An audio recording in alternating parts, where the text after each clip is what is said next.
Gangapur city के आज निजी होटल में आज एक बैठक ली गई, जिसमें नरेंद्र पलानिया प्रदेश उपाध्यक्ष, रामकेश मीणा प्रदेश मंत्री, भरतपुर संभाग प्रभारी रामेश्वर छावा प्रदेश मंत्री, अमित भारद्वाज प्रदेश कार्यालय सह मंत्री, राजू देतरवाल प्रदेश कार्यकारिणी सदस्य, स्वदेश शर्मा, सीकर, कन्हैयालाल ओझा अध्यक्ष, पाली, मयूर वाल्मीकि, यश कौशल एवं अन्य कार्यकर्ता मौजूद रहे, जिनकी भी बैठक ली गई। गंगापुर सिटी से कई युवा मोर्चा के सदस्य मौजूद रहे, जिनमें सभी ने आश्वासन दिया कल करौली में होने वाली रैली को लेकर। जो आपने आज ये मीटिंग रखी है, प्रेस वार्ता है, कल 13 तारीख को लेके जो करौली में दंगे होते हैं उनको लेके, इस बारे में क्या कहना है और क्या रणनीति रहेगी? देखिए, भारतीय जनता युवा मोर्चा बहुत लंबे समय से ये आवाज़ उठा रहा है कि राजस्थान के अंदर कानून व्यवस्था बिगड़ रही है और राजस्थान के गृह मंत्री इस बात का संज्ञान नहीं ले रहे हैं। राजस्थान में सांप्रदायिक दंगों जैसी स्थिति पैदा होना बहुत दुर्भाग्यपूर्ण स्थिति है। करौली में जब हिंदू समाज के लोग अपने हिंदू पर्व को उत्साह से मना रहे थे तो उनके ऊपर हमला किया जाता है और वो हमला एक जानलेवा हमला था। उसके बाद करौली में कर्फ्यू लगाया जाता है। पुलिस जो अनुसंधान कर रही है वो अनुसंधान निष्पक्ष नहीं है। हमारी मांग रही है कि पुलिस को निष्पक्ष अनुसंधान करना चाहिए। जिन लोगों ने हमला किया उनको गिरफ्तार किया जाना चाहिए, उनके विरुद्ध कठोर कार्रवाई होनी चाहिए। देखिए, कितना साफ सा प्रश्न है, उसका उत्तर भी उतना साफ होगा कि इतने सारे पत्थर एक मार्केट में छत पर कैसे आ जाते हैं। पुलिस को इसका अनुसंधान करना चाहिए, परंतु पुलिस इस बात का अनुसंधान नहीं कर रही है। पुलिस के अधिकारी अपनी प्रेस कॉन्फ्रेंस कर दूसरे तर्क दे रहे हैं और वो तर्क ना होकर के कुतर्क हैं। हिंदू सरकार जो थी वो तुष्टीकरण की नीति अपना रही थी, पर आज पुलिस प्रशासन भी तुष्टीकरण की नीति अपना रहा है। उसके लिए हिंदू समाज की रक्षा के लिए युवा मोर्चा को बाहर आना पड़ रहा है और सड़क पर आना पड़ रहा है।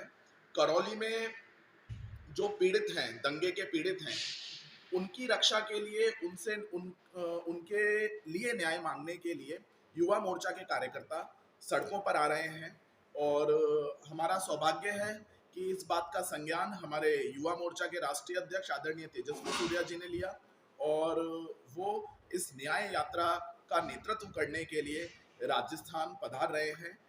एक और सौभाग्य यह है कि हमारे युवा मोर्चा के इस कार्यक्रम में हमारे पार्टी के अध्यक्ष आदरणीय सतीश जी पूनिया भी हम सभी को आशीर्वाद देने के लिए आएंगे और जो न्याय युवा मोर्चा के कार्यकर्ता मांग रहे हैं उसका नेतृत्व आदरणीय सतीश जी पूनिया के द्वारा भी किया जाएगा। सर, कहाँ से रैली रहेगी आपकी है? देखिए, हम लोग जयपुर से प्रारंभ करेंगे और उसके बाद करौली में जाएंगे और करौली में हम पैदल मार्च करके उसके बाद हम चाहते हैं कि जो पीड़ित हैं उनसे हमें मिलने का मौका मिले, उनकी क्या क्या कठिनाइयां हैं, उन्हें क्या क्या दिक्कतें आ रही हैं वो हम जानें और उनका निराकरण किस प्रकार से किया जा सकता है उसका निराकरण करने का प्रयास युवा मोर्चा के कार्यकर्ता करेंगे। सर, डॉक्टर ट्रोनीलाल जी मीणा ने भी कहा था कि 200 के लगभग व्यक्तियों को इस दंगे के कारण अपना शहर या घर छोड़ने की नौबत आ गई। उस बारे में आपका क्या कहना है? देखिए, पलायन का जो इशू है ये बहुत ही सीरियस इशू है और राजस्थान के अंदर कांग्रेस सरकार आने के बाद ये जो पलायन वाले मैटर्स हैं ये बढ़ रहे हैं। आप देखेंगे कि कुछ समय पहले टोंक के मालपुरा में भी हिंदू समाज के लोग धरना दे रहे थे और उनको भी पलायन करने के लिए मजबूर हो गए। इस प्रकार के दंगे अगर होते हैं तो वहाँ पर जो हिंदू समाज के लोग रह रहे होते हैं उनको उन दंगों से पीड़ित होने के कारण और जब प्रशासन उनको सुरक्षा मुहैया नहीं करा पाता, प्रशासन तुष्टीकरण की नीति अपनाता है, उन परिस्थिति में उनको पलायन करना पड़ता है। और ये जो पलायन का जो इशू है इसमें भी हम वहाँ जाकर मिलना चाहते हैं। वहाँ के लोग जो वहाँ से शहर की तरफ आ रहे हैं, करौली में बस रहे हैं या करौली के बाहर बस रहे हैं और इसका भी निराकरण किस प्रकार किया जा सकता है इस पर भी युवा मोर्चा के कार्यकर्ता चर्चा करेंगे। युवा मोर्चा हिंदुओं की रक्षा के लिए प्रतिबद्ध है और समाज के अंदर सांप्रदायिक सद्भाव बना रहे इसके लिए युवा मोर्चा हर कदम पर काम करेगा। सर, जैसे अभी प्रेस नोट एक जारी हो रहा है अम्बेडकर सभा की ओर से, जहाँ पर एससी के लोगों के ज़्यादा अधिकतर डॉक्टर साहब ने करोललाल जी ने नाम लिए गए थे कि इतने लोग पलायन कर चुके हैं और उनका कहना है एससी मोर्चा का कि इसमें से अभी तक कोई पलायन नहीं किया है। एक सोची समझी राजनीति कर रहे हैं हमारों पर। देखिए, किसी भी प्रकार की कोई राजनीति नहीं कर रहे हैं। वहाँ पर जाएँगे, वहाँ के लोगों से मिलेंगे, वहाँ के कार्यकर्ताओं से मिलेंगे। उनको क्या परेशानियाँ आ रही हैं, जब तक वहाँ हम नहीं जाएँगे, तब तक हमें कैसे पता चलेगा? तो कल तेजस्वी सूर्या जी भी आ रहे हैं, आदरणीय सतीश जी पूनिया भी रहेंगे। वहाँ जाकर एक अच्छे वातावरण में, बहुत शांतिपूर्वक तरीके से वहाँ के लोगों से मिलकर वहाँ की जो-जो समस्याएँ हैं, पलायन की समस्या हो, पलायन के अलावा जो हमारे दंगा पीड़ित हैं, उनका न्याय की समस्या हो, उनको न्याय नहीं मिल पा रहा, अनुसंधान जो है वो निष्पक्ष हो, सरकार उनके लिए कुछ पैकेज की घोषणा करे, इन सब पर वहाँ चर्चा की जाएगी। सर जैसे हमारे पूर्वजों द्वारा पहले मेले जो ओल वगैरह खेली जाती थी, बड़े बड़े मेले लगते थे, लाखों की संख्या में इकट्ठे होते थे आम आदमी, और आज हमारा एक सिमटता हुआ नज़र आ रहा है। पुरातात्विक संस्कृति खत्म से ही मानो, कम रैलियाँ वगैरह कम निकलना, मेले वगैरह खत्म होते आ रहे हैं। इसके बारे में नवयुवाओं को भी कुछ कहेंगे इसके बारे में?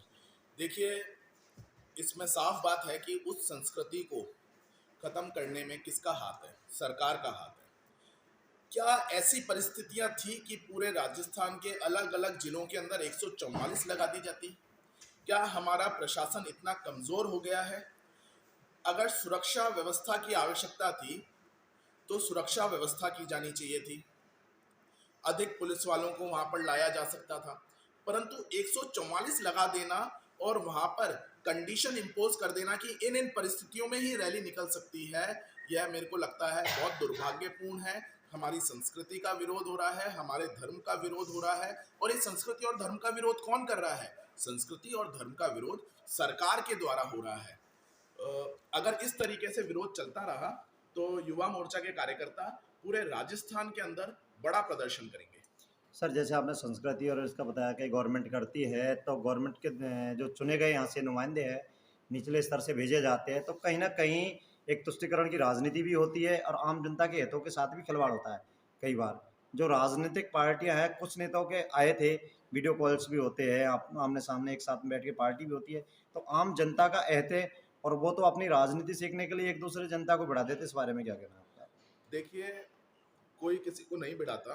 पहली बात, जो राजनीतिक इशू है उस पर जनता में चर्चा होनी चाहिए। कौन किसके साथ है इसका डिसीजन जनता को लेना चाहिए।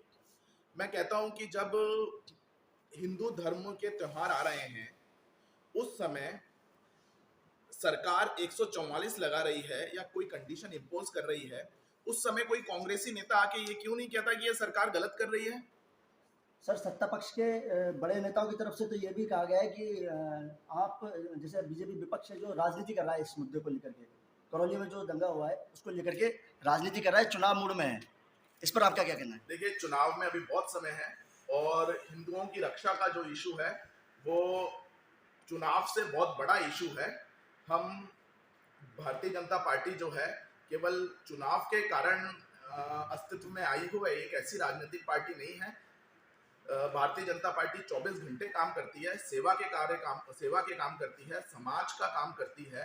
तो विपक्ष के पास तो ये एक एलिगेशन है और इस तरीके की बात विपक्ष कर सकता है, परंतु वास्तविकता अगर आप जानने का प्रयास करेंगे, विपक्ष इस तरीके के एलिगेशन लगा रहा है। विपक्ष आज ये लोग सत्ता में है, सरकार एलिगेशन लगा रही है, सरकार आज सत्ता में है। सरकार क्यों वहां पर निष्पक्ष अनुसंधान क्यों नहीं करवा देती? वहां पर आपने इंटरनेट बंद करवा रखा है। वो इंटरनेट किस लिए बंद करवा रखा है? वो इंटरनेट इसलिए बंद करवा रखा है कि वहां पर निष्पक्ष अनुसंधान हो, या इसलिए करा रखा है कि जो असली आरोपी है उनको बचाया जा सके। रीट की परीक्षा में भी ऐसा हुआ था कि परीक्षा आयोजित करवा रहे हो आप और आपने नेट बंदी करा दी। उसके बाद आपने क्या करा? उसके बाद आपने पेपर लीक करा दिया। और उसके बाद अनुसंधान कैसे किया जा रहा था? अनुसंधान कोई असली आरोपियों को पकड़ने के लिए नहीं किया जा रहा था, जो असली आरोपी हैं उनको बचाने के लिए किया जा रहा था। यहाँ पर भी जो असली आरोपी हैं उनको बचाने के लिए अनुसंधान किया जा रहा है। सीएम सोशल इंजीनियरिंग करने का प्रयास कर रहे हैं, पर मेरे को लगता है क्रिमिनल जस्टिस सिस्टम के अंदर सोशल इंजीनियरिंग का कोई महत्व नहीं होता, कोई सोशल इंजीनियरिंग की कोई जगह नहीं होती। जिसने अपराध किया है उसके खिलाफ एफआईआर दर्ज होनी चाहिए, उसको पकड़ा जाना चाहिए। आप देखिए कि जो लोग वहां पर इन्वॉल्व थे वो दूसरे दिन पीस कमेटी के अंदर बैठकर शांति समझौता करने की बात कर रहे थे और कलेक्टर के बाजू में बैठकर वो बड़ी बड़ी बातें कर रहे थे। क्या ऐसा संभव है? अगर ऐसा संभव है तो ये साफ साफ इस बात को दर्शाता है कि सरकार के भी हाथ मिले हुए हैं उन लोगों के साथ। यानी कि आपका कहना है कि जो भी अगर दंगा होता है तो वर्तमान में जिसकी सरकार होती है उसका कहीं ना कहीं इन्वॉल्वमेंट होता है। ये जिस है। प्रकार से अनुसंधान हो रहा है दंगा होना, पुलिस का वहां पर मूक दर्शक बने रहना, दंगा होने के बाद जिस तरीके से एफआईआर दर्ज होती है, अनुसंधान निष्पक्ष नहीं होता है, आरोपियों को गिरफ्तार नहीं किया जाता, यह सभी जो सीरीज ऑफ ट्रांजैक्शन है, यह सभी जो तथ्य हैं, यह बताते हैं कि यहाँ पर कांग्रेस सरकार दोषी है। सर, अब जो भाजयुमो का आपके युवा मोर्चा का क्या स्टैंड रहेगा आगे तक के लिए, और क्या संदेश आप हमारा देना स्टैंड तो चाहोगे? आप देख ही रहे हैं जी कि युवा मोर्चा के जो कार्यकर्ता हैं जी वो सरकार जिस प्रकार से करौली के दंगा पीड़ितों को न्याय देने में असफल रही है, उनके लिए खड़े हैं, हिंदू समाज की रक्षा के लिए खड़े हैं, समाज में एक अच्छा वातावरण बने, सौहार्दपूर्ण वातावरण बने, उसके लिए युवा मोर्चा का कार्यकर्ता काम करता रहेगा और करौली के जो दंगा पीड़ित हैं उनको न्याय मिले, उनके साथ जो उनका जो अनुसंधान है वो निष्पक्ष हो, असली आरोपी पकड़े जाएं। इसलिए युवा मोर्चा के कार्यकर्ता राजनीतिक लड़ाई लड़ेंगे। और नवयुवाओं को कोई मैसेज देना चाहेंगे सर्कल के इस मामले को? मैं नवयुवाओं को ये कहना चाहूंगा कि ये जो राजस्थान है इसकी पहचान एक शांति प्रिय प्रदेश के रूप में थी, परंतु यह दुर्भाग्य का विषय है कि यहाँ पर क्राइम लगातार बढ़ता जा रहा है, सांप्रदायिक दंगे बढ़ रहे हैं। हम सभी को साथ आना चाहिए और एक अच्छा राजस्थान बनाने का प्रयास करना चाहिए, एक नया राजस्थान बनाने का प्रयास करना चाहिए। अगर राजस्थान में क्राइम कम होंगे, क्राइम घटेंगे, क्राइम रेट 0 पे आएगी, उन परिस्थिति में मुझको लगता है राजस्थान में अच्छे रोजगार के साधन भी आ सकेंगे, दूसरे प्रदेश के लोग भी यहाँ पर रोजगार लेने आ सकेंगे, हमारे लोग यहाँ पर नए रोजगार के साधन दूसरे लोगों के लिए उपलब्ध करा सकेंगे। तो ये सब जो दंगे की स्थिति राजस्थान में हो रही है, इसके लिए हम सभी को लड़ना चाहिए और आप और हमको साथ मिलकर जो कांग्रेस की सरकार है इससे लड़ना चाहिए। करौली के अंदर जो दंगे के पीड़ित हैं उनको न्याय दिलाने के लिए हमको लड़ना चाहिए। तैयारी है 13 अप्रैल की करौली की, उसको लेके क्या तैयारी है अपने गंगापुर से? देखिए, कल हमारे युवा मोर्चा के राष्ट्रीय अध्यक्ष जी आदरणीय तेज सूर्या जी आ रहे हैं।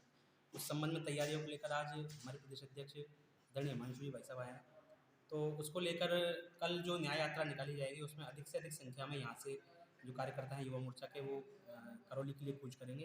करौली में हमारा ये उद्देश्य है कि हम लोगों से मिलें, वहाँ के लोगों का भय निकालें, वहाँ लोगों के साथ जिन पीड़ितों के साथ ये घटना हुई है उन पीड़ितों को जो पुलिस ने और प्रशासन ने गिरफ्तार कर रखा है, और जिस तरह से जिन आरोपियों की वीडियो रिकॉर्डिंग है, जिन आरोपियों को जेल में बंद होना चाहिए था, वो कलेक्टर और प्रशासन के साथ बैठकर एक बैठक करते हैं, मीटिंग करते हैं, पीस के बैठक करते हैं, शांति वार्ता करते हैं, उस तरह की जो कार्यप्रणाली सरकार की चल रही है उसके विरोध में कल आदरणीय राष्ट्रीय अध्यक्ष जी, आदरणीय प्रदेश अध्यक्ष जी सतीश जी पूनिया के आशीर्वाद से हम सब लोग कल एक पैदल मार्च का आयोजन करौली में किया गया है, जिसमें गंगापुर सिटी से सैकड़ों की और हजारों की संख्या में तादाद में कार्यकर्ता कूच करेंगे।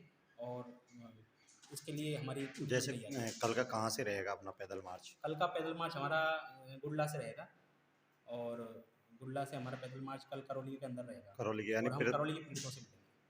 सर, क्या प्रदेश के सभी जिलों से भी लोग आ रहे हैं अपने युवा मोर्चा के, या फिर अपने सवाई माधोपुर करौली से ही है? नहीं, प्रदेश चूँकि राष्ट्रीय अध्यक्ष जी आ रहे हैं इसलिए तकरीबन भरतपुर संभाग के सभी लोग, सभी प्रदेश अध्यक्ष और आसपास के जिलों के सभी लोग, सभी प्रदेश अध्यक्ष, सभी जिलाध्यक्ष और सभी मोर्चों के प्रदेश अध्यक्ष सब यहाँ पर करौली में आएंगे। आपका क्या दायित्व है सर?